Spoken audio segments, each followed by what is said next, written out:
Welcome back. I'm Alfred Lambremont Webre, and today we have an extraordinary program that triangulates between three of my favorite countries in the Anglo-American Canadian world. I guess that identifies the three countries pretty well.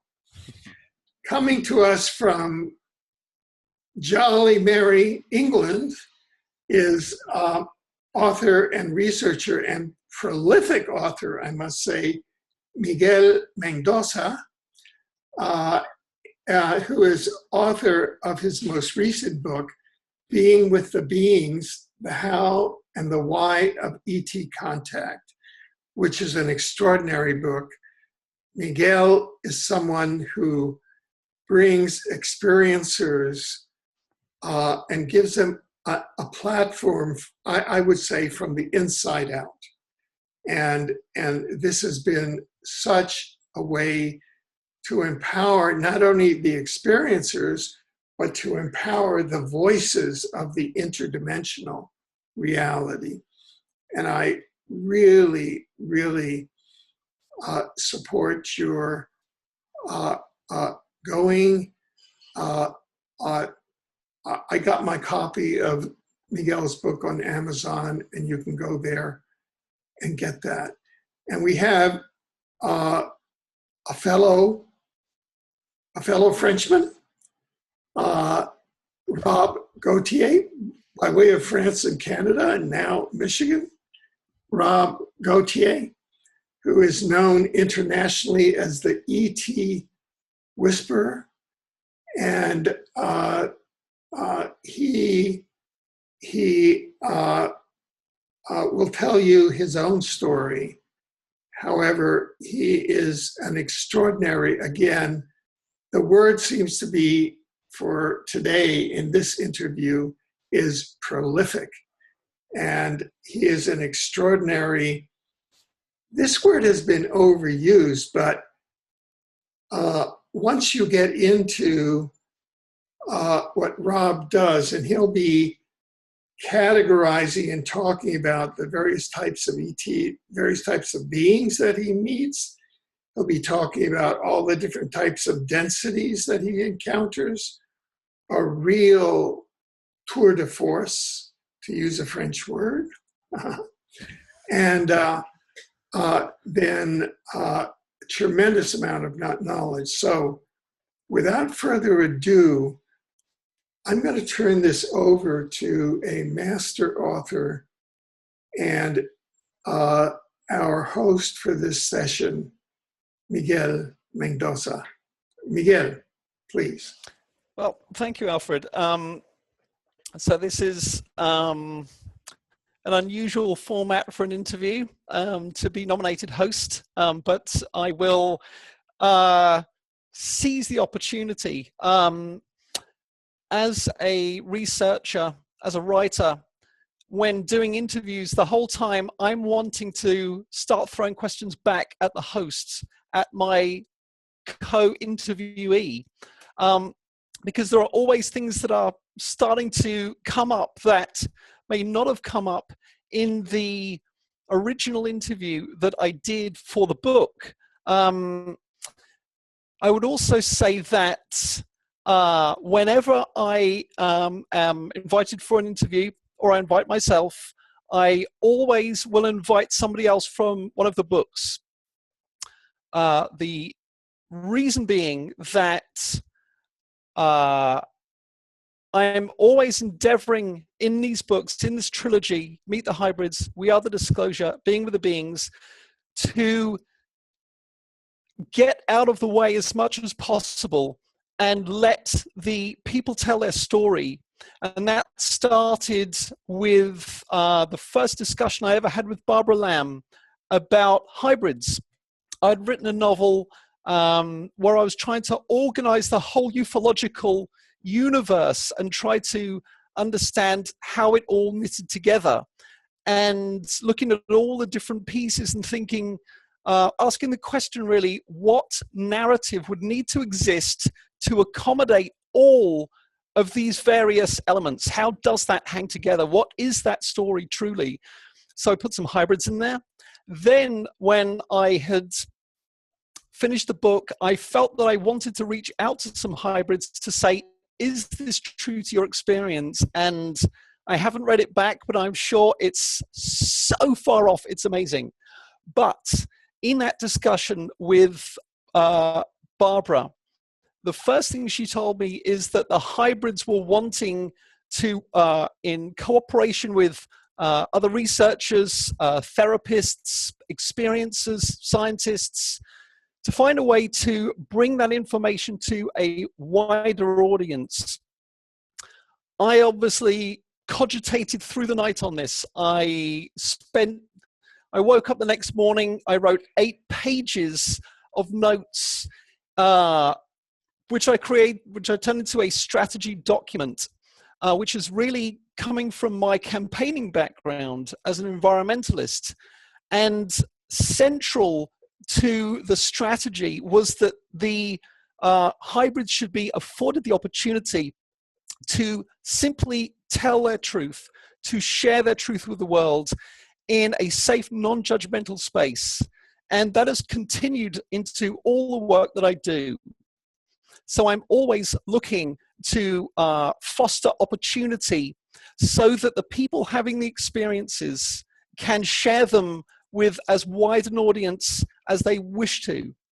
And over the last 2 years, this is the process I've been heavily involved in. And so when it comes to setting up these kind of interviews, I'm always looking to pair people, the interviewer and my co-interviewee.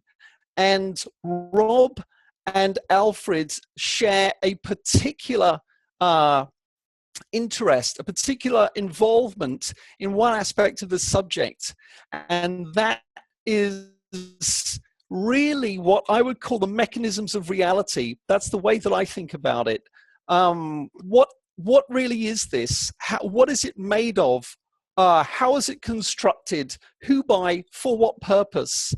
And this is where I felt it would be possible to bring Alfred and Rob into an interesting exchange.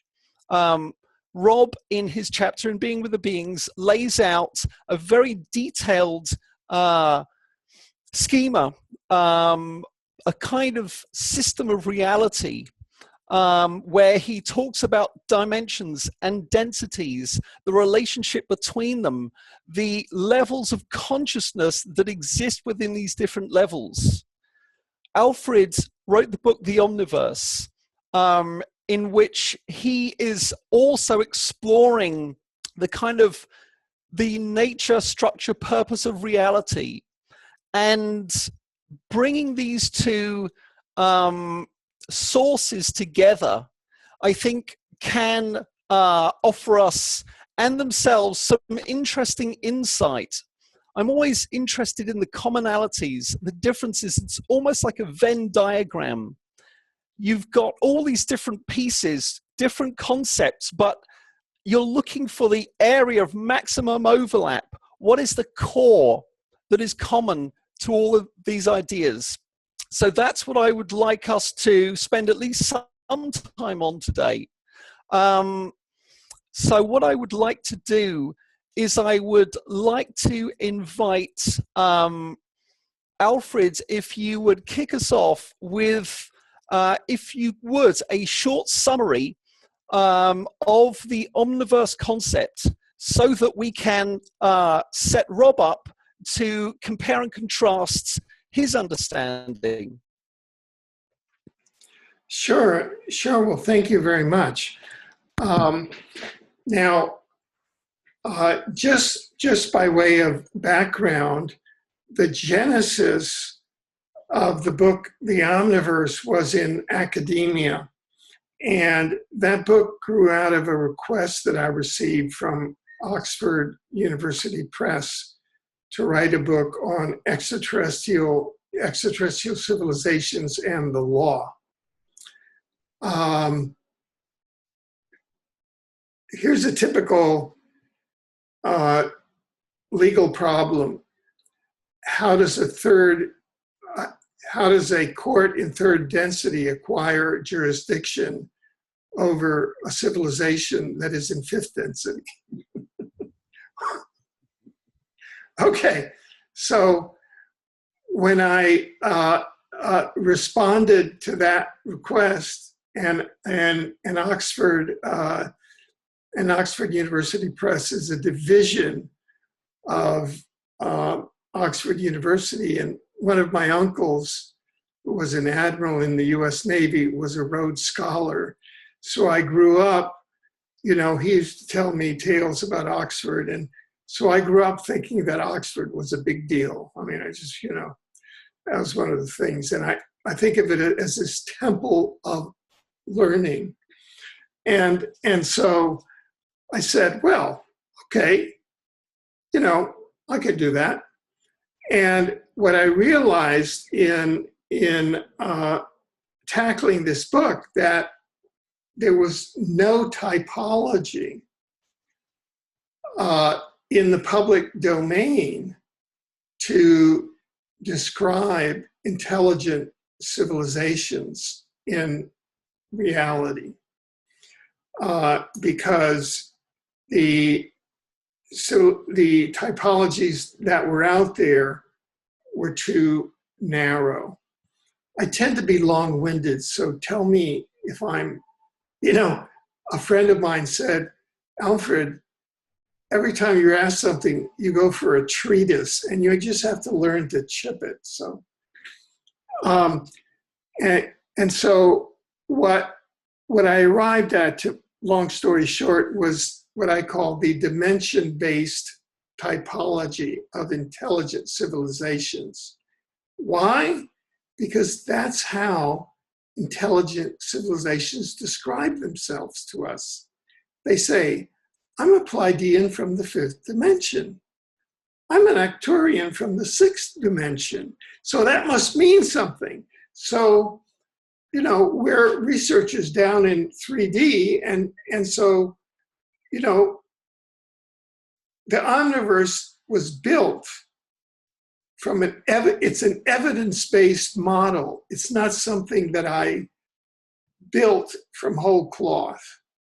This is a book that uses the scientific method and the law of evidence. It's based on empirical forensic evidence and the law of evidence. It is built so that it would satisfy all of the departments of science at Oxford University, at Cambridge, at MIT, at the University of New Delhi, at the University of Beijing, Moscow, whatever. This is science, okay? I just want to put that out there, that this is outside, nobody can come in and say, oh, you guys are just playing with fluff. This is all science. We take string theory and we go beyond where the string theory scientists have gone and using all of the latest research. Okay. And very briefly, what is the Omniverse? And then we'll give you the Omniverse equation, and then I'll turn it back over to you. Okay, we have universe, multiverse, Omniverse. The Omniverse is the most recently discovered major cosmological body through which humanity understands the cosmos, aside from the other two major cosmological bodies, the universe, discovered by the Sumerian astronomers in about 3500 BC, and the multiverse, named by an American psychologist, William James, in 1895. The Omniverse was discovered simultaneously by two scientists in the year 2014 who simultaneously each published independent books named the Omniverse in different parts of the world, and they don't know each other, thereby illustrating the principle that nature likes to always have an heir and a spare. You English know about that. And that is that it downloads inventions, so that in different parts of the world. And this is known, this is a known phenomenon. And so that the universe is an organic, integrated unit of time, energy, matter, and space. That is the universe that we live in. And the state of knowledge or lack of knowledge of our current human civilization is such that we do not even know the formal name of our universe, or at least not in the public domain. There may be some classified program someplace with an extraterrestrial liaison program whereby an advanced ET civilization has told one of our liaising agencies, well, your universe is called, but we don't know that. Of course, we have names for the Milky Way and, all of the heavens, but we don't have a name for our universe. The multiverse is, by definition, the collection of all universes. And two Stanford scientists recently issued a paper in which they made an estimate of the number of universes in the multiverse. And in that paper, they use actually the term, a non-scientific term, humongous, to state the number of universes in the multiverse, which is 10 raised to the power of 7 raised to the power of 7, which is a huge number. We don't have a name for such a large number. We can't fit it in our brains. However, and this is in the Omniverse, if you were to write that number out, the number that you wrote out would be more than 260 million miles long. So that's how many universes there are in the multiverse. And that's universes of time, energy, space, and matter. Those are all created entities of time, energy, space, and matter. We are in one such universe. We are non-local entities that are incarnated inside human exophenotypes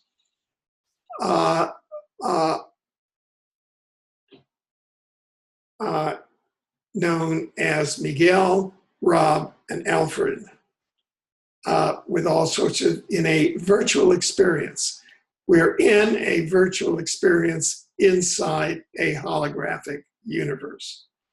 And you can take it from there. Now, the Omniverse is the third body.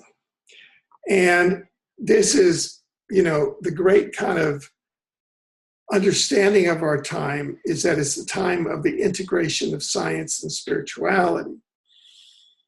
And so what the Omniverse represents is the integration of science and spirituality. Because the Omniverse really expresses in science what has been matters of belief in all of the great spiritual traditions. And what we call the Omniverse equation is as follows. It's like E equals MC squared for the omniverse. Omniverse equals multiverse, or all the universes of the multiverse, plus the spiritual dimensions.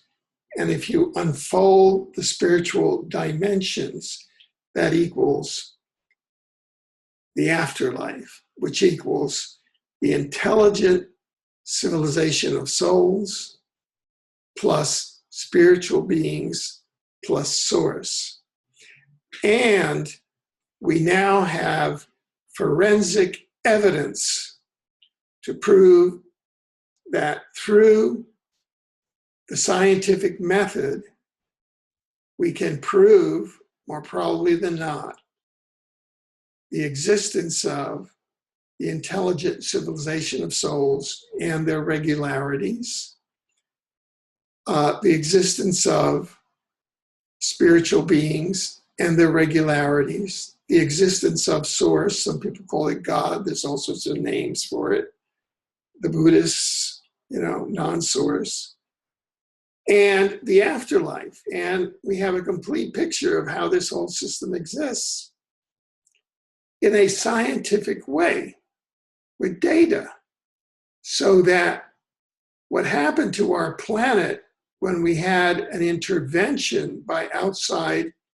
manipulatory extraterrestrials and science was discarded and religion and governments were introduced by ETs like the Anunnaki that said, we are the gods, worship us.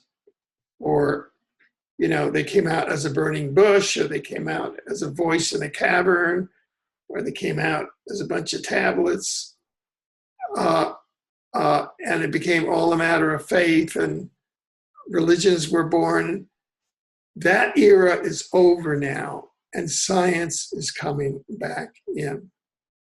And that's what the birth of the omniverse as the third cosmological body represents. It's science. Okay, so that's the omniverse. Great, thank you, Alfred. So there's probably quite a bit to, unpack and consider and compare and contrast. But Rob, let us know what came up for you listening to that. Well, first of all, I found a ton of similarities in the way that he expressed that. The dimension energy is something I've dove into now ever since I first heard about it. When communicating with Treb, he always talked about higher dimensions, and then I found the word for density, so he was able to communicate that with me knowing what it was. And what I've seen is a spiritual evolution throughout the consciousness and soul of a person. And the way to kind of go into that energy of evolution is to incarnate into a physical body. And the repetition of that creates the growth of your personal fractal consciousness or your personal energy that you are, and that grows and evolves. It goes, in a physical body, there's multiple steps. And this is the one thing I found through not just my communication with Treb or Ardif, but with a ton of different people. There's always different steps involved. And this is where it gets murky for a lot of people. Treb's race says there's 6 densities. And in those 6 densities, 8 dimensions. In those 8 dimensions, you have 12 versions of the universe, which are actually one universe, but 12 iterations of that, which are matrices. And those matrices are just different levels or steps or connections towards source energy.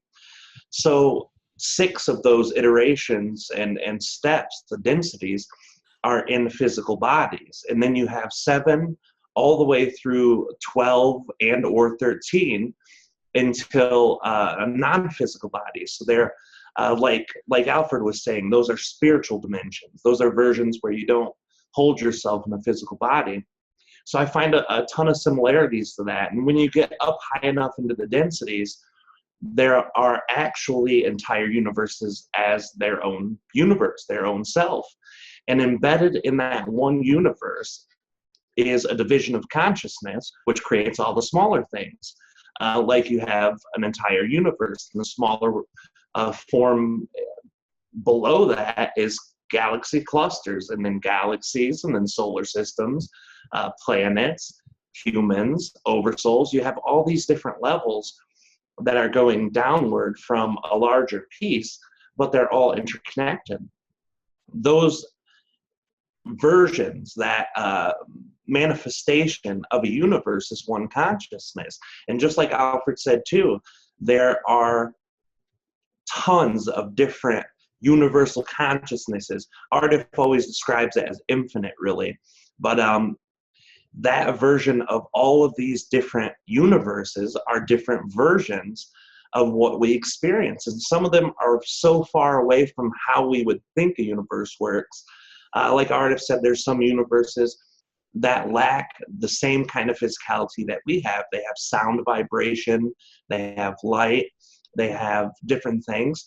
So there's an entire difference in each one of these universes. And then some of them are so similar to ours that they have the same version of everyone we know in this one, just with a small difference. And when you have an infinite amount or a gigantic amount, you can literally have any experience played out throughout those different versions of the life, or different versions of life and the way you would perceive life. The first time I bumped into that information, I was working with Jefferson Viscardi doing the book with Treb about his race. And he said, bring me an entity who knows about it. So Ardif came, and I'd heard about Ardif many times before that. And then Ardif gave this beautiful explanation. And ever since then, I've dug into this one concept so much more than I have any others, because it carries my interest, like you said at the top. So right now, even if we could talk for 10 hours about this one subject, we don't even scratch a millimeter of a surface on this thing, because there's so much. And I learn more all the time. But consciousness and the way it interacts through the physical bodies and through the non-physical bodies is such a deep subject, and I enjoy this, exchanging the energies. So I'm trying to think, because there was a lot there of all the different things. The Omniverse idea, I love that. And I've not heard it referred to as that in that definition, but Treb and Ardif have also said the expanding of consciousness brings about the releasing of dogma, the getting rid of all that energy that's religious and government-based, and going into the exploration of yourself first, and then the outside world second, through science, through understanding the actual nature of the physical things around you. So I think it ties up a lot with what was said there. There's the layers on top of that are explored, and then there are layers of other sources, other people, other channelers, other recorders, other everything. And I touched on this a minute ago, but I jumped off. The reason I explained that Treb says there's 6 in the physical body, 6 levels or densities, and then there's 13 energies, and all but the first 6 are non-physical, is because some races say there's 3 physical in the body and 4 not physical. Some say there's 27 in the physical body, and there's 120 in the non-physical body. These are broken apart differently by so many different races. For instance, Ardif teaches Treb's race teaching to us, the 6 density physical body model, because that's the way Treb first taught it and first shared it. So he wanted everyone to be on the same page. But Ardif's race sees 3 levels, one for each physical layer of the bodies that you're on. Like in the higher dimensions, 4th and 5th density, those energies are 1 dimension above us, 6th density being a dimension above that. Or actually it's 4th and then 5th and 6th, but the way that the mechanics work in 5th and 6th separate them. So Ardif only sees 1, 2, 3, one from that dense 1st through 3rd, the 2nd for 4th, and the 3rd for 5th and 6th. So even those two entities that I've connected with, communicated, see it in such different terms. I think what it is we're trying to find a way to describe what up until recently has been undescribable. So I love the fact that Alfred's going to lengths to try to show that energy in a tangible way, because most people can't make that tangible. It's so out of their experience. So, you know, that's kind of the similarities I see in a short version of all of the beautiful things Alfred just shared. Yeah, thank you, Rob. I mean, one of the things that came up for me there, and I hope that possibly in production, we could arrange this for the viewers, that we could get diagrams popped up on the screen for the Omniverse so people can really look at it. If Alfred has made a representation of that. And similarly, if you have any kind of representation of some of these things, Rob, it might be nice to see if we can put those together and see what we get. Absolutely, yeah. We definitely have a diagram of the density model that Trapp and Ardif have taught us, and it goes through showing each one and kind of defining it by the way that they've described it to us, which is beautiful. I'd love to. Great. We'll see if we can get that organized for the production. There is, as you're speaking, there's a number of questions that are coming up for me, and I will always take the opportunity to, I guess, peel back as much as possible of the kind of layers and the mechanisms of reality, to see if somewhere behind there's an idea of purpose. And so I would love to hear from both of you on, now let's see how to construct this question, because it's one of the biggest questions I think you could ask, which is, how does, in your models, in your understanding of the nature of reality, where does purpose fit in from at various levels? Was there something purposive in the creation of reality itself? And then how does that sort of filter down?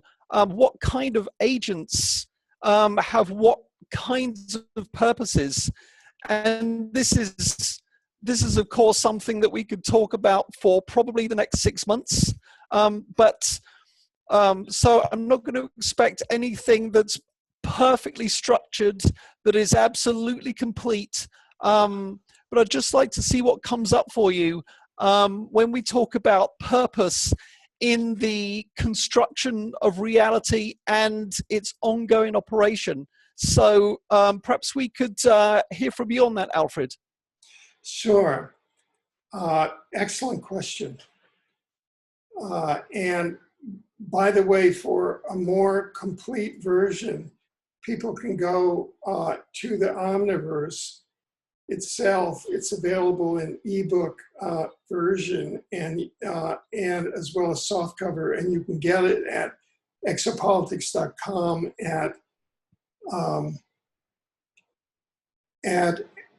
Amazon. And guess what? It's now available in the German edition and in the Hungarian edition. And I'm lobbying for the Spanish edition. That's already underway. The publisher has gotten the ISBN, so I'm hard at work. And now that in Brazil, the Portuguese are demanding it. So part of my work is lobbying my publisher, Inner Traditions. I decided to give it away to a publisher instead of doing it all myself, and that's a double-edged sword, but there we go. Okay, so this is the deal. What we did is, in the course of the research, it was very, following the scientific method, we were able to access, for example, a database of over 7,000 cases of soul memories of the interlife. And these are soul memories of what occurs in the interlife. And in the interlife, the soul has a complete recall of all of the questions that you just asked. That is, why is this created and what occurs now?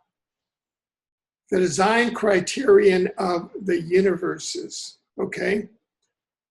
One of the prime criteria, design criteria of the mission of a universe, that is, why did the spiritual dimension create a universe?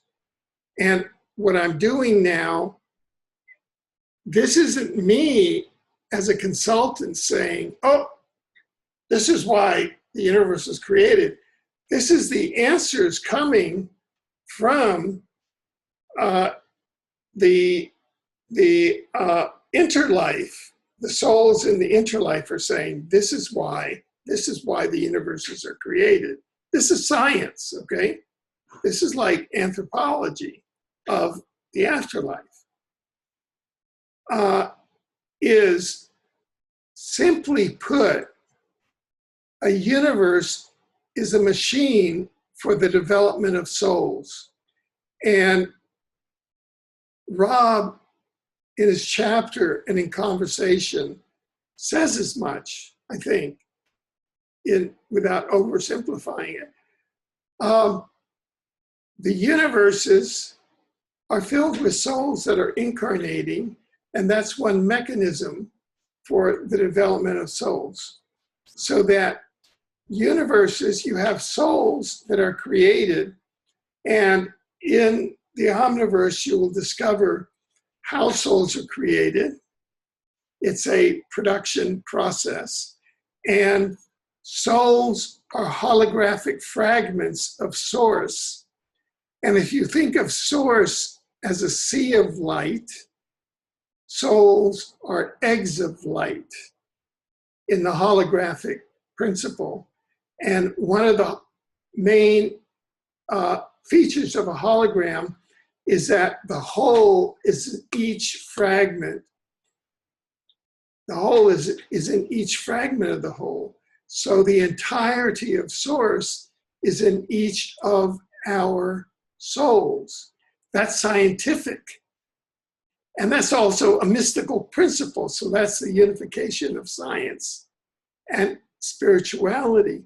So that in the religious and mystical traditions on earth, when you say namaste, I salute the God within you, that is literally so. And so everyone that you see on the street, everyone in your life that has a soul, you're looking at God. When you look at yourself in the mirror, you're looking at God. Now, you may want to go into denial around that. And, and so this is a continual feedback. Souls are created, and the universes are created. We learn from our research from the database of the soul memories of the interlife. They're created by the spiritual dimensions as a collective, that is, the intelligent community of souls, spiritual beings, and source itself, so that collective creates and maintains all of the universes of the multiverse and all of the creations in it. And that's the basic mystical principle. So it's like science is confirming what all of the basic principles have been.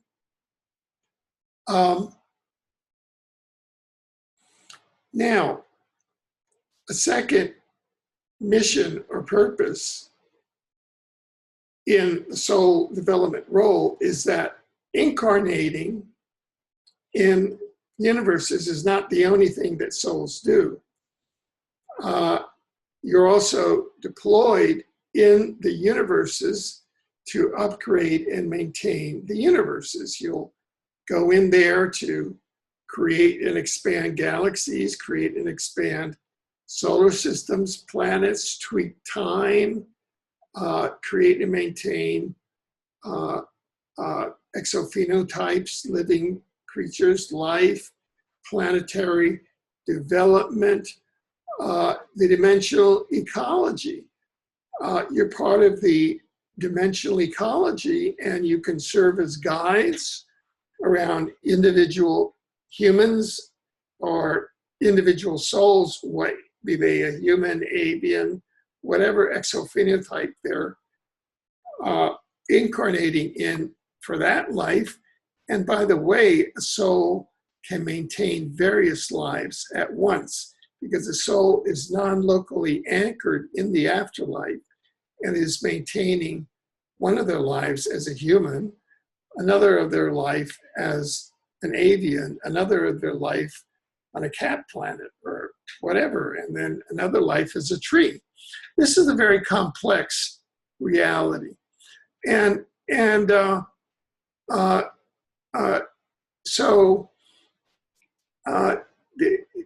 This is far beyond our 3D understanding. But this gives you a bit of a concept. And in the interlife, and I'm talking 3D language here, so because those are the pictures but in the interlife, our souls consult and grow, but we get to sample and pre-choose the lives that we go into. You know, there's 10 possible lives that we can go into, and we can sample them, you know, and I'll take this one. And then there's rehearsals, all the groups that are going to incarnate together. So when we meet each other in that life, there are cues that we can recognize each other. This is like a big reality, virtual, cosmic TV show. And that's what it is. And that's what it is. Now, there are all sorts of other features going on. For example, in this reality now, there's a possible sideshow going on called the New Earth. And that's where there's a separation of worlds, rumored by some of the ETs, whereby the New Earth, which is a 5D Earth, manifests, and about half of the 7 billion souls up their frequency and go into the New Earth, and then the other half stay in the other 3D. It doesn't mean that these guys are better than the other ones. It's just a matter that they've had enough of the class, half of them have had enough of the 3D classroom, of the third density at a certain frequency, and they're ready to go to another classroom. It's not judgmental. Universes are machines for the development of souls. Okay, Rob, follow that. Yeah, that's a tough act, but I see, when I think about the question at hand, what is the purpose for the experience and creation of all the different levels of consciousness? The one thing that pops out to me the most is free will. The way that Art of Trev have always described it, the way that I myself experience it, is the energy at hand is always within its free will to create. Just like Alfred said, we're all that same fractal. If you look at the Mandelbrot fractal, you'll see the same thing he was talking about, the God part within the God. You see a larger design and you zoom in on it, and that same design is within the smallest part of the design. You can zoom in thousands of times and get the same result. That's how consciousness works. So when we're little baby creators, even to the larger consciousnesses, we're all doing something. And the evolution of the soul is the purpose of that experience. So use our universe, for example. All the consciousness that it took to create this universe came through. You know, scientists say it's the Big Bang. So that's the mechanism of the start. You know, if you believe in the Big Bang, that would be the mechanism of the creation. When you look at the creation, that's just the starting part. The expansion, the galaxy formations, that's a different part of the story. That's the spreading apart, gathering up, and creating different energies. So these consciousnesses, just like in a galaxy being formed, or even better, a solar system being formed, all the consciousnesses that have like desires create together. You go to the Milky Way galaxy. What do we have playing out here? We have the good guy, bad guy. We have galactic wars. We have galactic peace. We have teaching. We have learning. All of these different concepts that go on a galactic scale are our galaxy's manifestation of what it desires to do. The entire galaxy as a large collective says, we want war, we want this. We need to be able to learn from these experiences. The galaxy right next to us, it shows us the close proximity of the vibration of the Andromeda galaxy. Because it's close to us, it's very similar. The same kinds of stories, but in a different way, play out there. That's why through all the different ET races that we see here, the majority of them you'll see in the Andromeda galaxy. But let's go across the universe 14 billion light years away. What's over there? They have beings and entities that we have no classification for in these galaxies. They have beings and entities playing out completely different stories. The separation of time-space is a separation of consciousness, desire, and co-creation. This universe shows us in a very physical way what all of us do individually every day. Think about your own life and the ways you've created your beliefs, your thoughts, your ideas. Those energies put you into all the situations you're in. Well, I believe that I hurt myself and I can't get a job and I'll never have money again. And then you create it and someone says, hey, I got a job for you. And you try that job and you sabotage yourself. You're going through all these different experiences and you create. But once you change that corner, you're creating something else. And the universe does that in larger order. We see different experiences being played out in that energy so often on the personal level and the larger level. That's why you see planetary systems, supernova, no longer there. They're done with their trip. All the planets going around that star and that star itself are transforming to a new experience. They're rebuilding. They're starting over again, just like we do when we die and come into a new body, or when we make 100% change in ourselves. You see different experiences with star collisions, things like that, the merging of two solar systems. It's the same thing internally going externally. The one thing too, it's the New Earth thing that Alfred talked about. That's something that we actually just shot a video about for our Patreon people because this subject kept coming up so much.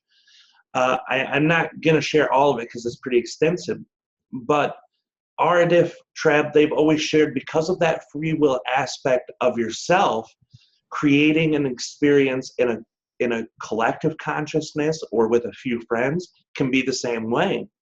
There are infinite versions of probabilities of what you can and cannot do. Well, none that you cannot, but infinite that you can. So when people have this connection to that idea of New Earth, then they can experience something similar to that. Treb and Ardif have always shared that we've already shifted from third density to fourth density. So every single one of us are already fifth dimensional beings. And if that's the case, it's the basic belief systems, our experience, our vibration itself that keeps us feeling like we're in third density. And I think that's part of this new omniverse energy, is we're becoming those fifth dimensional creators and expanding our consciousness.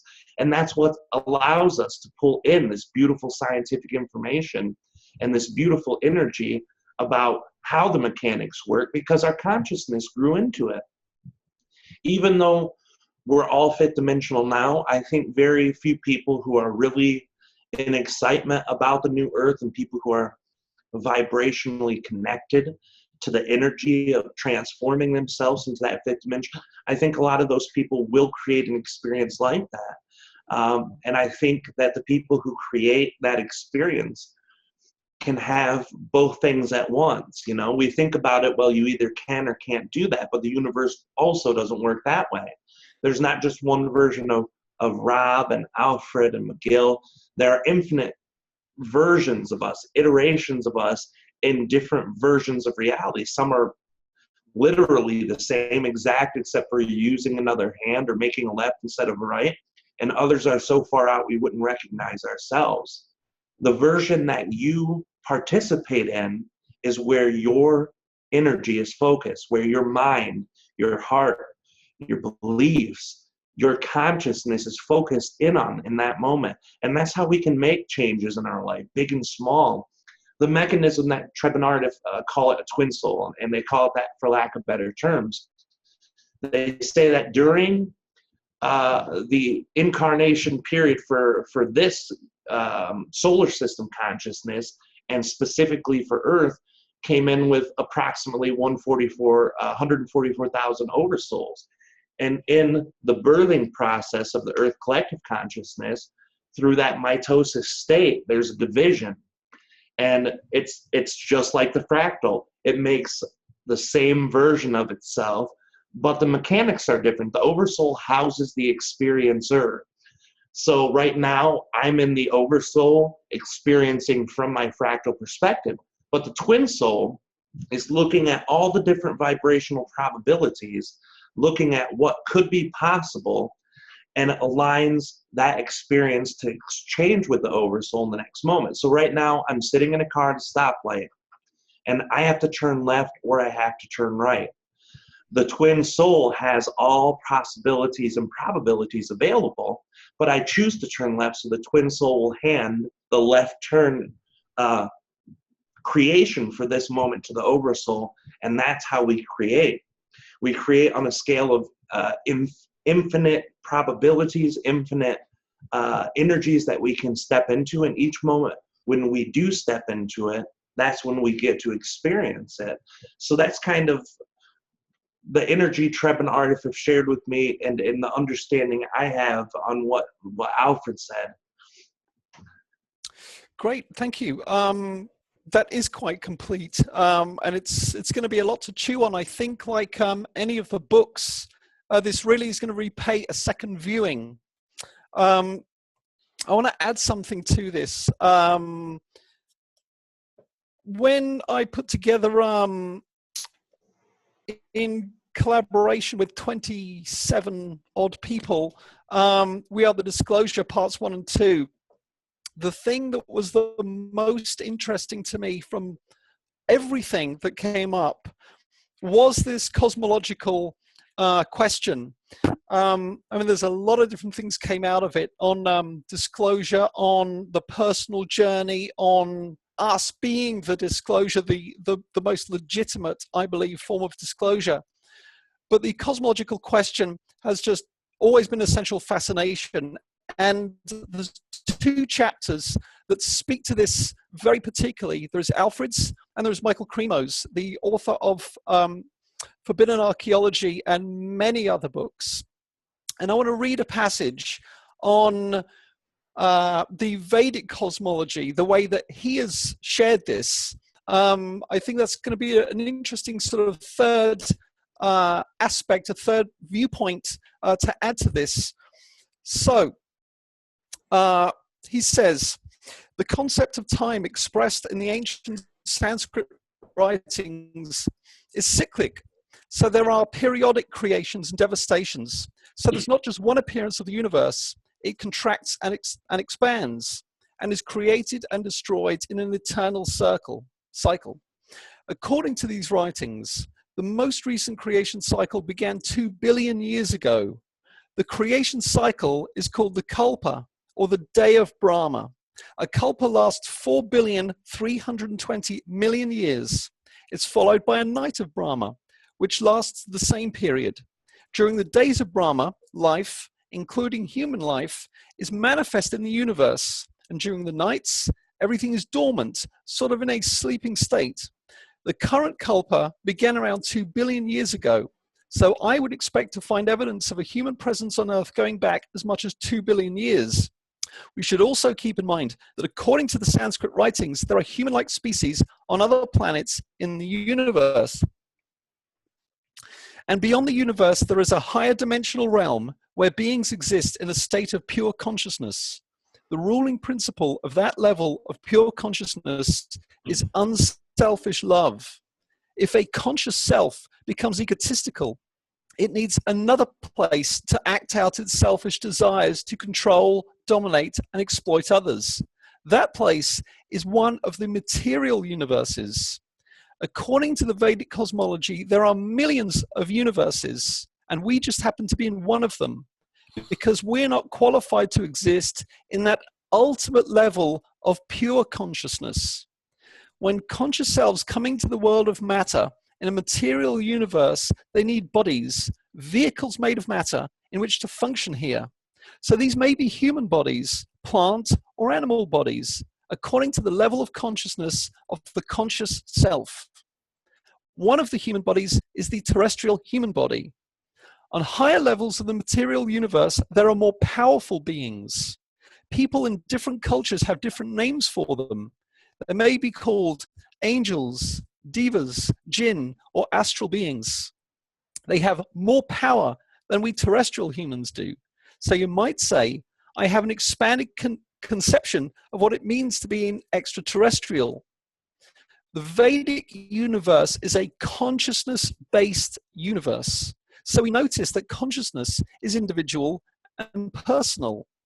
I'm a conscious entity, but my consciousness is different from yours, and yours is different from mine. I'm also a person. I have desires. I'm able to do things. I have intelligence. So according to this concept, there is an ultimate, supreme, conscious, intelligent, personal being who has set up this whole system. In our natural state of consciousness, which I call pure consciousness, all conscious selves are meant to exist in loving harmony with all other conscious selves and with the source of all conscious beings. But we all individually have free will. So if some conscious selves become selfish, egotistical, and domineering, they can no longer exist in that higher state. There has to be some other place for them to act out their selfish desires. So the supreme conscious intelligent being makes such an arrangement. That is the material universe. Part of the arrangement is that conscious selves are given one chance after another to either continue on in a selfish, egotistical way, competing with others, or else they can try to understand that we're all beings of pure consciousness. One final piece here. None of us are from here. And in that sense, we are all extraterrestrials. As conscious selves, we are not from the world of matter. Matter does not produce consciousness. It has its own existence apart from matter. So, when a conscious self is placed in the world of matter, it's given opportunities in the course of these cycles, going deeper and deeper into the darkness of selfish and ignorance. Or it could use its opportunities to restore its consciousness to its original pure state and get out of the cycles of creation and destruction. So I feel this is, again, something that for viewers, for the three of us, we'll probably need to soak all of this in and get a sense of how these varying but potentially interacting viewpoints operate, how they sit together. I've always been very, very interested in this, but regardless, what has this produced? It's produced three beings right now, conscious entities interacting with purpose in this particular co-creation. And the final couple of questions that I have for you, it all relates to, if you have in mind an expanded, let's say, sense of self, a sense of your own multidimensionality, that you are one aspect of a larger entity, I want to ask you both to give us a sense of how that is for you, living in a society which, let's say, the religious aspects of society would have more open to this, more openness towards this, but let's say the more materially focused aspects of society would just simply not relate to these things. So as beings who are conscious within the society of the aspects that accept it, the aspects that reject it, how is it for you in daily life to live as a conscious entity in this way? So let's have a couple of minutes from Alfred on this. Okay. To be honest, I'm not quite sure of the thrust of your question. Are you saying what's it like in the 21st century to live in a material universe on Earth? Could you reframe? Yeah, I'm asking your question. Really, how you're when you have this sense of self and this sense of reality, you live, let's say, in a more expanded reality than, let's say, the average person would. Our culture is very materially focused. It's not focused on expansion. It's focused on consumption. It's focused on, I would say, constructing many, many kind of power relations and dependencies between authorities and the rest of society, let's say. However, there are people like ourselves who are not necessarily bound up by those same sort of constraints of the imagination, constraints of the spirit. And so my interest is in how you live on a day-to-day basis, how you sort of live in a culture like this as a being that's sort of expanded beyond many of its material limitations and boundaries. Make sense? Right. Okay. You know, let me just say this. It feels great as an interviewer suddenly and unexpectedly to be interviewed. So all of a sudden it's like, hey! And so I feel a little bit shy, but I gotta say, oh, hey, guess what? You can read all about that in my most recent book, Journey, which is available at exopolitics.com and at Amazon, both in ebook and in softcover, which is Journey. And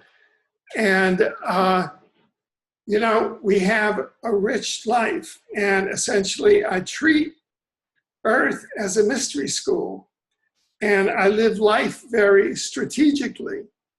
And what I do is I'm always scanning my environment, as Geminis tend to do, and I'm always trying to gauge and sort of figure out what is the multidimensional opening here. How far can I push the envelope in this situation? Because I'm a journalist, and for me, every moment is a potential news story or a potential story of some sort, because that's what social media has turned the world into for people like me. We report on the world, and the world is our research vessel. That's the world is our laboratory. That's what I've discovered, because I never know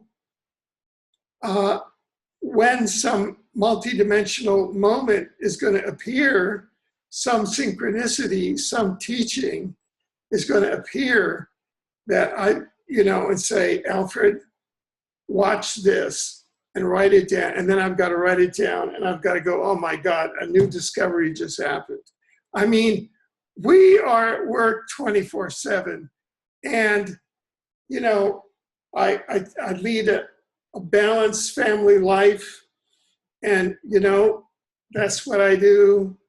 And thank God that I've got an understanding family that's who are also multidimensionally aware.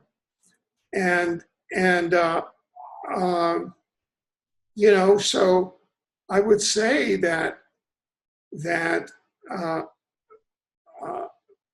awareness and consciousness is what our lives are all about.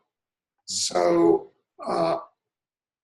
I'm in my daily life with the consciousness that I'm in a mystery school primarily. I mean, anybody who says that think that they've arrived and they got it down pat. I mean, it's like, forget it. You're in for a surprise. And number two, we're in a living laboratory. And number three, you're in a walking miracle. And number four, you're here for profound moral reasons, whether you've discovered them or not. Because you're in a machine that was designed by humongous higher intelligences for soul development. That's why you're here. And so don't waste any time. Go for it. And that's kind of the sort of the attitude that I have. And it's not like all work and no play. I mean, it's like everything is a combination of work and play. And it's really exciting. I mean, it's like you can be, I'm a film buff, so you can be the auteur director in your own movie. You can play it any way you want to, the way I figure it.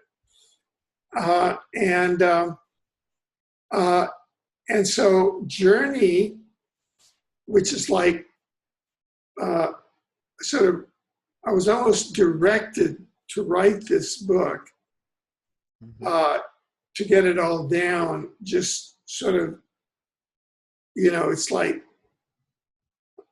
a slice of life. I wrote it in a screenplay format.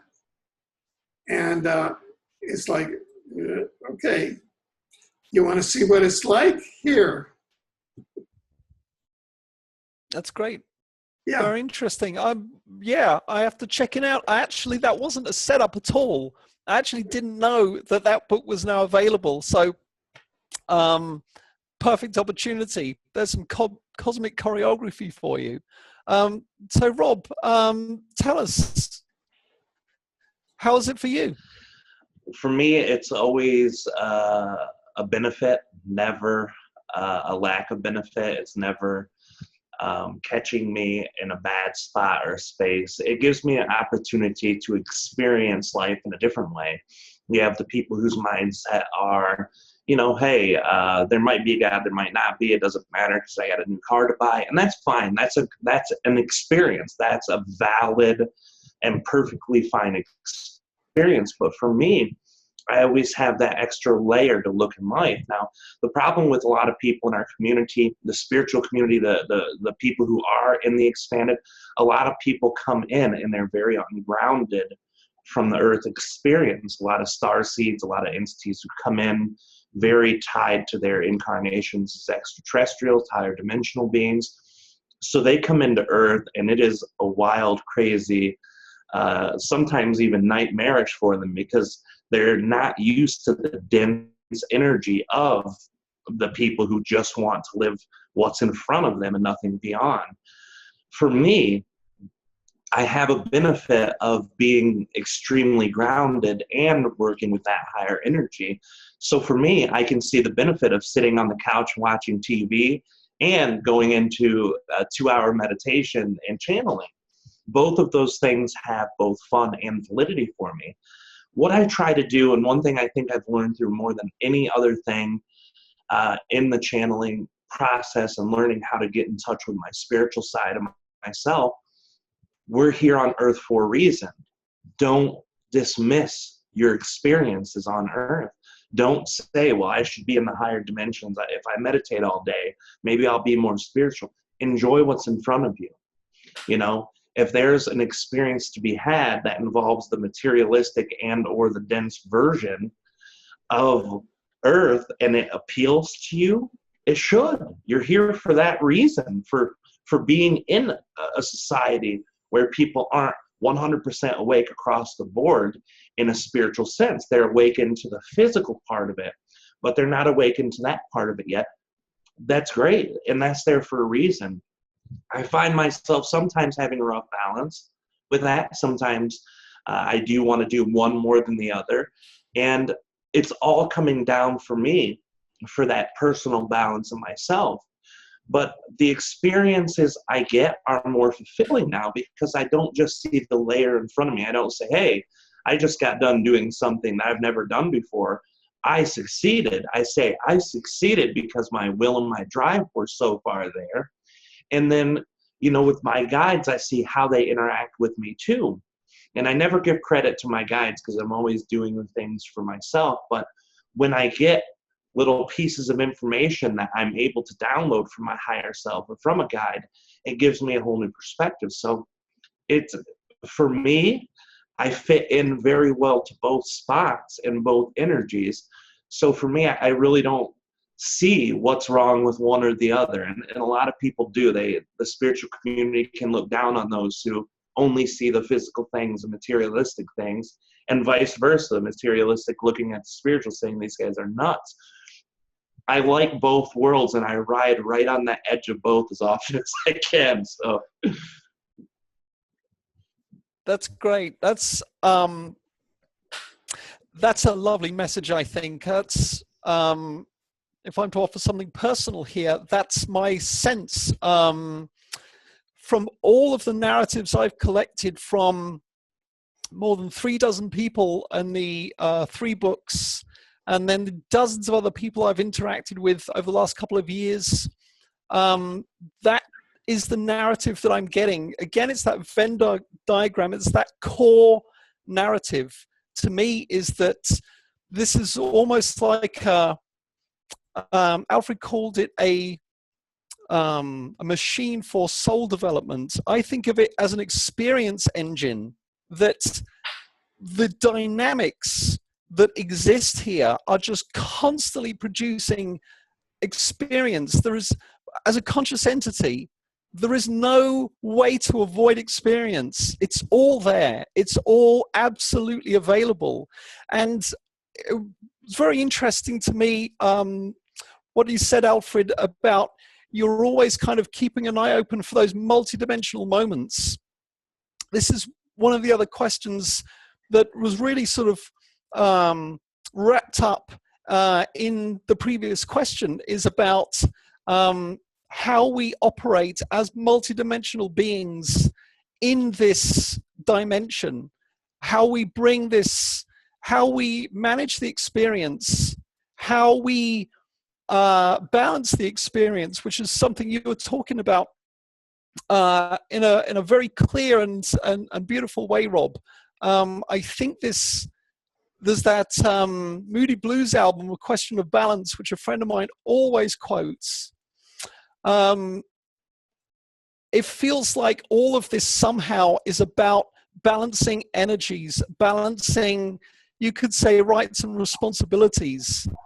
There is an incredible opportunity here as a conscious entity to be any, like you said, it's this, like you said, Alfred, it's this sort of virtual reality. There is that aspect to it, that there is this sense that you can be whomever you choose to be. You can go on whichever journey appeals to you. As Rob says, as Ardif says in their joint chapter in Being with the Beings, it is all about finding and following your excitement, just allowing that aspect of you, that core aspect of you, to really manifest, to not just be something that sits under the surface that you're aware of, but you feel, can I really reach out? Can I really express this? The three of us right now are just three of hundreds of thousands, maybe even millions of people over time that have effectively gone public and said, for what for many people would be unsayable, I'm a multidimensional being. I am human and I'm not human. I'm human and I'm more than that. I am everything and nothing. And I can be anything that I choose to be. And we can interact and we can share and we can exchange and we can grow from it. Again, that idea of evolution that Alfred underlined. And I feel like in all of these exchanges, in all of my books, it is, you cannot access this information without being developed by it. In his chapter in Being with the Beings, Rob talked about this, the fact that even as a channel, he has been developed in the process of moving that information through him. And all of us, as we interact consciously, even interact subconsciously, we are all evolving and developing. And to me, this is the most exciting aspect of our reality and our lives within it. And that's my piece. Well said. That's it. So those are all the questions that I have for this session. I feel like we've given people and ourselves a huge amount to chew on, and I've really been looking forward to this. And I want to thank you, Alfred, for giving me the opportunity to chair this little session and I guess follow my excitement. So thank you. Yes, certainly. I'd like to ask Rob how he feels about coming on today, and because he's known as the ET Whisperer, and he's such a powerful voice in our community, and people don't realize that Rob's being a voice in our community. It's not only his voice, it's what's coming through him. I mean, it's an enormous amount of intelligence and power that's coming through him. And I think that that is something, anyway, my particular thing is that I believe that the researchers in the exopolitical community who either are not contactees or channelers or abductees really need to step back a bit and really give some more space to those actors in the community who are simultaneously researchers and multidimensional themselves. Anyway, I wanted to say that, and that's part of the growing pains, is that, so Rob, could you come forth and maybe talk to that issue? Yeah, absolutely. This is one thing I've seen also play out in the community. The people who are in the investigative world from a strictly scientific point of view without relating to the scientific data that there is with consciousness, with quantum physics. They're looking at the old paradigm science and trying to relate how consciousness works, how channeling works. So I get my fair share of those people going in with amount of criticism. And I don't mind criticism. I know 15 years ago, if I would see myself on video today, I would not know what to think. I would think I'm probably nuts or crazy too.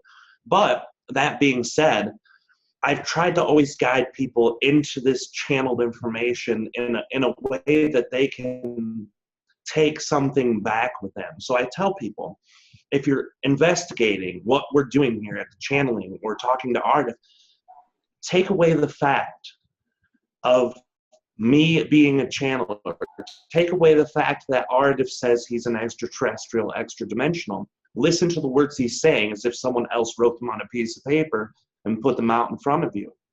If you, in your scientific mind, can look through this and see the possibilities, even if it's only a small possibility, with what you know and what you understand, then there is some validity there for you to start looking more deeply. I can never say my experience is that of an experience. So I can never say, hey, just trust me. Trust me on what I'm saying and doing here. Trust Ardif and Treb. Implicitly don't ask them questions. Just listen.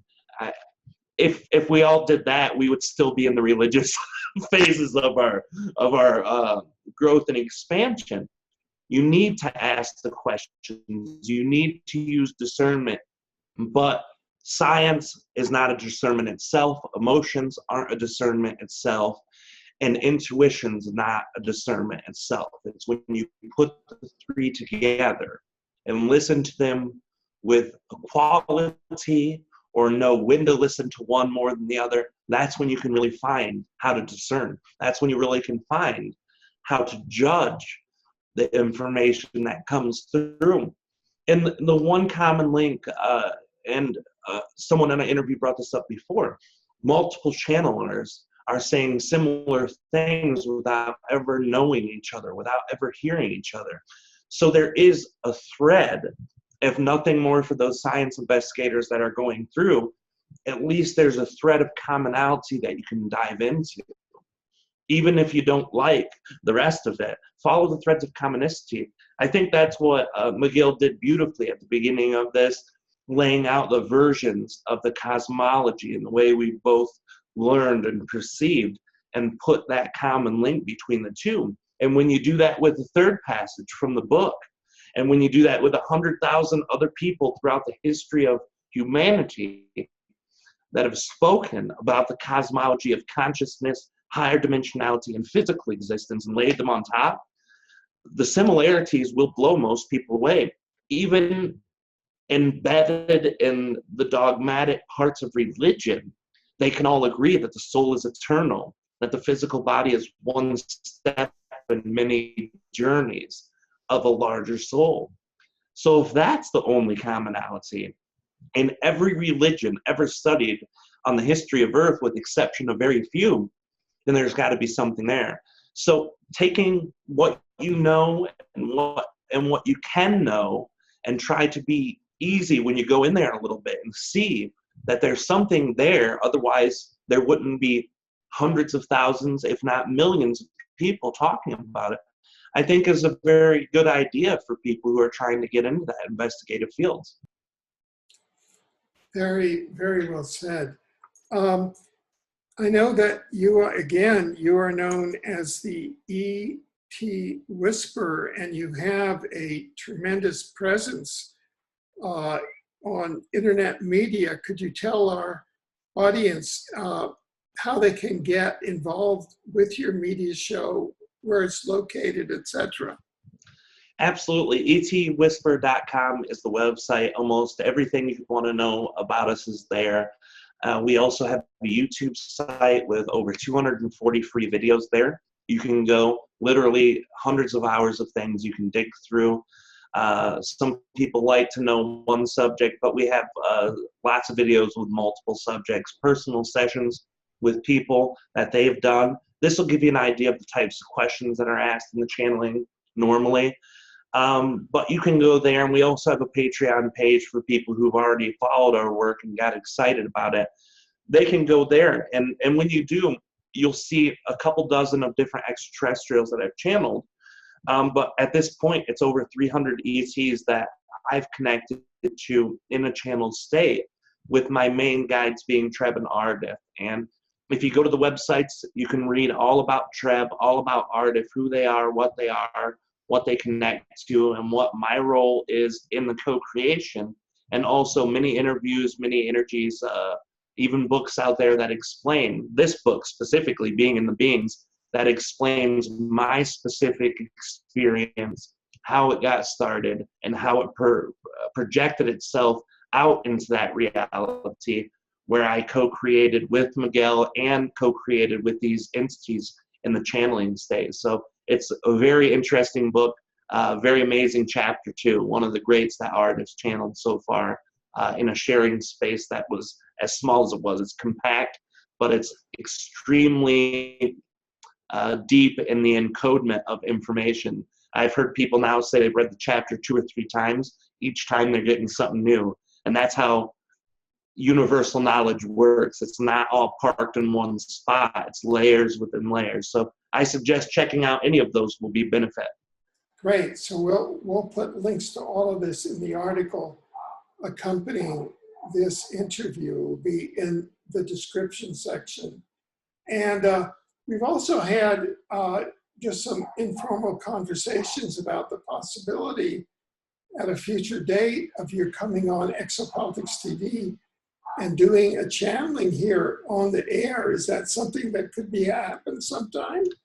Absolutely. I think it can, and I think it can in the near future. I always love to do channeling, and when I do interviews, I always like to add channeling, but I thought with us 3 here, we'd have well more than enough to talk about without getting Ardif involved. But I think Ardif now, we can get with you on that, and definitely I'd like to bring Ardif, because Ardif has, in my perspective, out of all the entities I've ever channeled, the most profound and in-depth knowledge of universal mechanisms, cosmic consciousness, and consciousness altogether.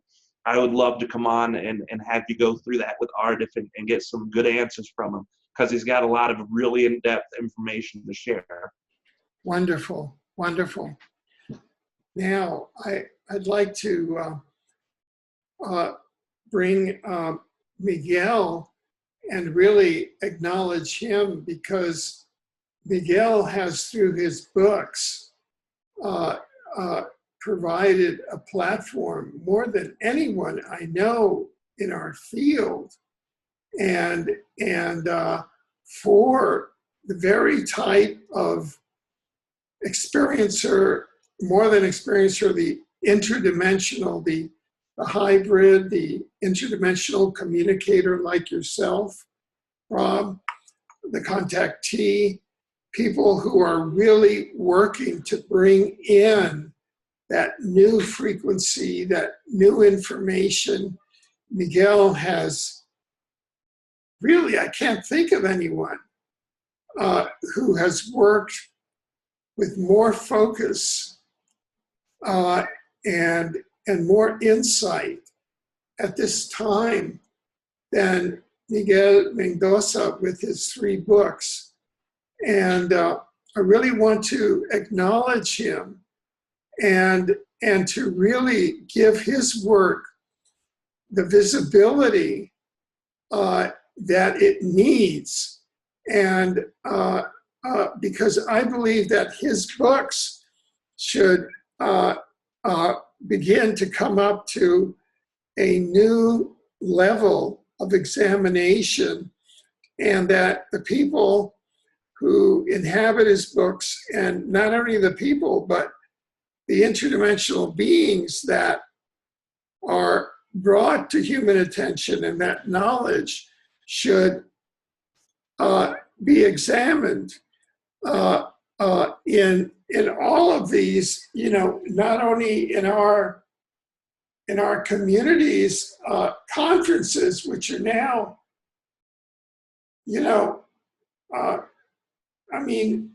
our communities, conferences are taken up by the same old stuff every year, by things which are strictly 3D, whereas the phenomenology that is taking place is way beyond that, is really more encapsulated in the sort of book that Miguel Mendonça has been bringing through. And I believe that we should organize an international conference around the type of work that Miguel Mendonça has been doing, and it would be populated by speakers who are the speakers who are the speakers in Miguel Mendonça's book, and people like that. I'm not sure how maybe we would have it initially an online conference just for practical purposes and finances. And then maybe we could get what's called an angel and begin to do it physically, because the current conferences they become more and more industrial and more focused on celebrity and old formulaic stuff that goes back to the 1950s, and that really does not reflect what the dimensional ecology is actually doing at our time. And I wanted to get some feedback both from Miguel and from Rob on that concept. Miguel. Hello? Well, I guess the bosses, I would love to see those happen physically. I guess the joy of doing this work, of co-creating this with so many people, is that I kind of, to a certain extent, get to set the agenda. I get to kind of design that conference. And a lot of that simply comes out of trying to get my own answers, trying to hear from as many people as possible, because it's clear that ufology is just its own thing. There's a kind of, it is an industry. I mean, it is the conference scene, the documentaries, it's a business model. And people know if they want to get, if they want the thing to pay for itself. I mean, I had some involvement in very, very peripherally conference organization in my years in the environmental field. And I talked to lots and lots of people who are working on putting on annual conferences, some that have been going a long time, some that are newer. And everybody struggles to get bums on seats. They need to make that thing pay for itself, because there frankly aren't that many people who are willing to, as you say, the kind of angels who are willing to just sort of drop 100,000 on a conference. And I think a lot of people don't understand what the costs of organizing a conference really are. Yeah, I mean, there's, long story short, it's a struggle. And so I understand why the current, why the status quo exists, and why it's unlikely to shift. I mean, why would it? If people know that they're going to keep filling up conferences year after year with the same people, the same topics, for the researchers, if they are very, very busy going to conferences and giving interviews and all of that sort of stuff, I mean, the space for them to actually gather new data starts to shrink. And in a sense, you could almost say they're going to be less motivated perhaps to do that if what they have works. If everybody can sit back and say what we have now works, the status quo works, we can all earn money from this. We can all, get to travel, to meet the public. We can have a vendor table. We can sell books, etc. While that's working, people aren't necessarily going to stand back from that and say, well, okay, people in this model, people earn, but how much do they really learn? I mean, that question of earning becomes primary and learning is secondary. And that's a very, I'm not at all of these conferences, but this is the feedback that I get from people who have been going to them for decades. So, I mean, that's that piece of it. In terms of new conferences, I'm talking with people here and there who are wanting to create new conferences that are, if you like, the new frontier for this subject. I mean, we were very, very fortunate with Meet the Hybrids because we got to, in a sense, start that off. We'd get that ball rolling a little bit or give people a taste of that. And what we did is when Barbara and I were talking about promotion for the book, how we would raise awareness, we looked at the UFO Congress right away. And I said to Barbara, like, is this something you'll be doing?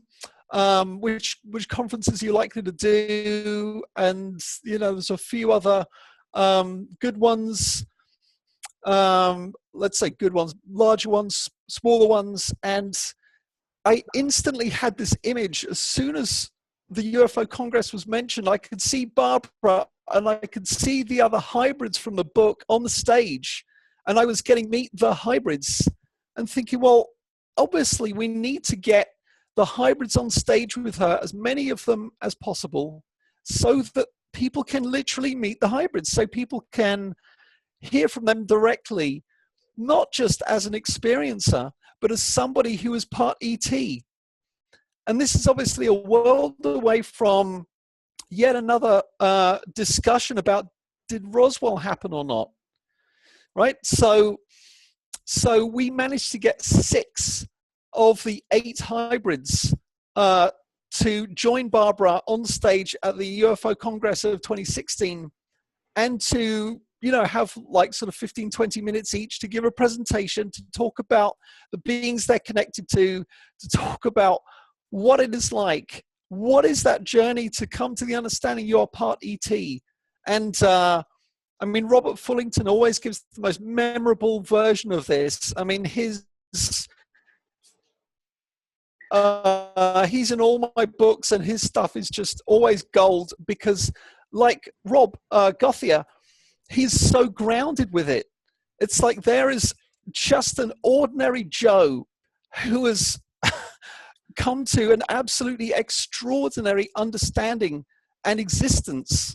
And again, this is why I'm sort of interested in drawing from people in public settings. What is this experience like for you? To have this understanding, to have this awareness, to try to live your values, try to live your philosophy in this world. So those are the things that interest me. And as I say, I'm talking with people who are looking at conferences over the next couple of years, and I'm trying to plant those seeds every once in a while with these people. Well, how about really bringing through more of the kind of exo-conscious aspects of this, the expanded awareness of self, the lived experience of an exo-conscious being. And I'm talking with some people, working with a group that are looking at putting on conferences around exo-consciousness. People can go to Rebecca Hardcastle Wright's website to get more information. I think it's exoconsciousness.org or exoconscious.org. And there's a whole community, global community, that we are finding different ways to serve. And that's all kind of gestating at the moment, and is going to launch sort of August, September more widely. And at that point, Alfred, I think you'd really like to have Rebecca on the show and dig into that stuff. Yeah, and in fact, I was just communicating with Rebecca a short while ago because she had a lecture in New Mexico, I think, and I asked if that was going to be videotaped, and it wasn't going to be videotaped for certain reasons. So she and I have been in communication, but I want to ask you both this, because it's a question that just came up. We have an institution that is a chartered nonprofit society here in Canada, and also is active in the United States as a nonprofit. And that has had a couple of semesters activity called exouniversity.org. And people can go and just look at what we did. I mean, we've had some extraordinary teachers there, and you can see some samples of it. We have outstanding former faculty, and just go to exouniversity.org. Laura Eisenhower has been faculty, Andrew Bashago's been faculty, and a number of the Mars explorers have been faculty, Jim Nichols, etc. And we've held public events here in Vancouver at some of the event centers here. And we're now contemplating becoming active again in the, September, October semester framework. And what's good about this is that it's structured in an academic sense, in the sense that you can create classes that are like, a 90-minute program is a class, and a course can be 9 classes. And then these are set up so that you can have a course can be, say, 9 classes, and you can price them very reasonably, such that we price them in Exo University. We said, look, let's just price it the same price as a latte at Starbucks, which is about $5. And so people go in and, they spend $5, but they get $5 and they would have an introduction to, with a hybrid. Say you have a thing on hybrids or a thing on, some of the issues that Rob has been covering, so that Miguel is a faculty member, Rob is a faculty member, a number of the 36 inhabitants of Miguel's books become faculty members of Exo University. And under Exo University, the faculty members get a substantial percentage of the course revenue. You're talking up to 50% or more of the course revenue. And this is global. I mean, the interest on this stuff ranges from Asia to North America, South America, to Europe, to Eastern Europe, And they go up there, and believe me, this was something. We had to take it down just because it just became overwhelming, but it's quite a business.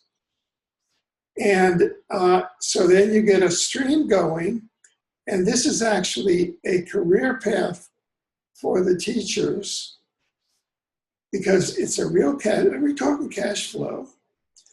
And we're talking, they are, they're creating courses because, and then you're talking about students. Now, we even spoke with a number of the universities here in Vancouver and elsewhere about it's very difficult to get accreditation. However, we can give certificates, and this is what they do in some of the, quote, new universities, online universities. And if you go to exouniversity.org and you look at the dialogue, because what has happened is that the current university system are really gatekeepers.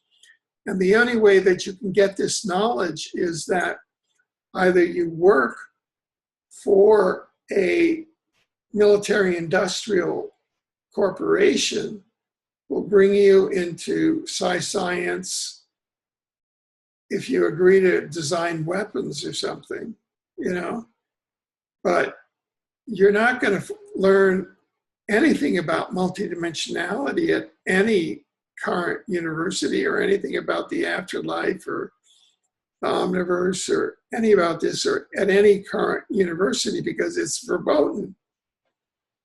So that's the whole purpose of Exo University. So what I'm doing now, right now in this conversation, and this is serious, is I'm proposing, and this is spontaneous, but I'm inspired to do it, that we look at, and Exo University under the Exo Knowledge Society is a registered, what they call charitable society in Canada, with a board of directors and the whole bit, is that we establish it as a platform, and it's academic, and I've taught it to universities, and I have a great love of scholarship and academia and the teaching thing, and doing courses. Once you do, and what would happen is that people would submit their course plans, and we would record their classes on Zoom, and then we would, so that we would have their courses recorded on Zoom, and then that would be it. And then, they would have their course, and that is then up there, and that's all under the pay-per-view umbrella, and then teachers are paid, and then students graduate. And if they want, they can have class projects for graduation if they want to require a paper or not, but so if students want a certificate from the course, they would deal with the faculty member then would deal with that student and would set up a special requirement, and the student would get a certificate, and it might cost them a little bit extra, and they might have to write a paper under that faculty member, and it might be multi-dimensional, that particular requirement. I don't know. This is just kind of big picture stuff. So I'd like to ask you, what do you think about that? I'll ask. yeah, I do think it would be compatible with some of the other discussions that I've been having recently. So I think when we're offline, I think we should sort of, connect on that and, set up a meeting and get into this and throw some ideas around and see what's possible. Yeah, I'm open to talking about that also, Oh, great. It would be very interesting. Yeah. And what I really like about it is that it's self-sustaining and it thrives the faculty, and it creates a wheel, it creates education, it's all around thrival, it's growth.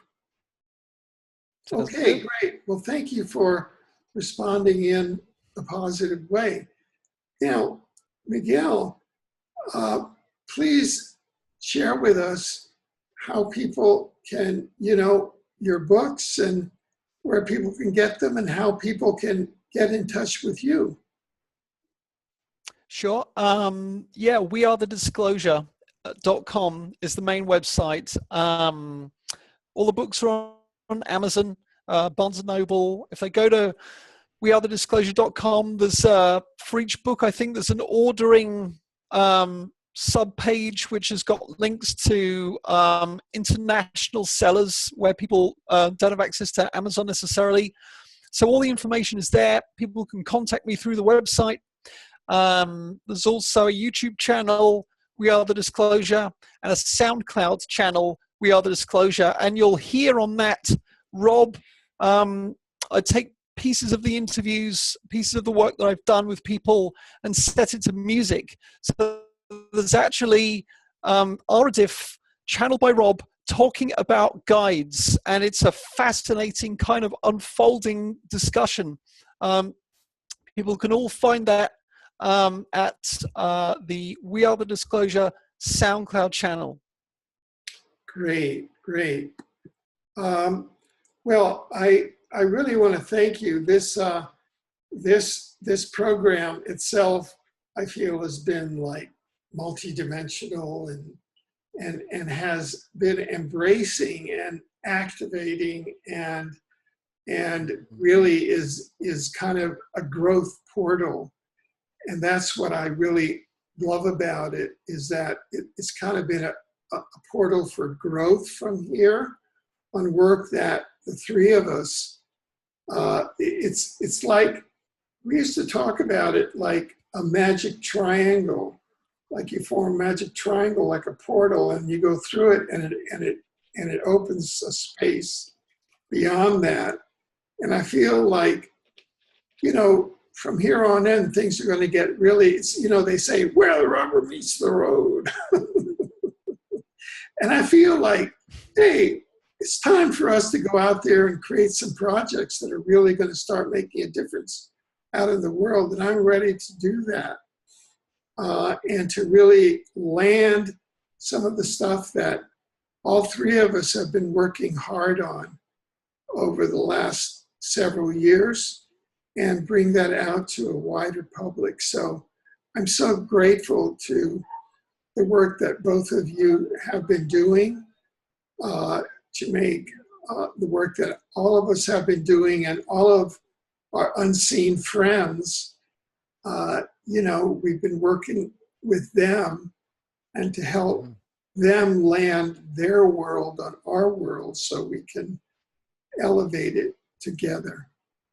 So absolutely. I want to thank you too for having so much energy put into the sharing of truth on such a wide scale. I mean, your interviews you do and the work you put in is amazing for the collective. It helps bring in so much information. Thank you for that, and thank you for having us on today. It's been amazing.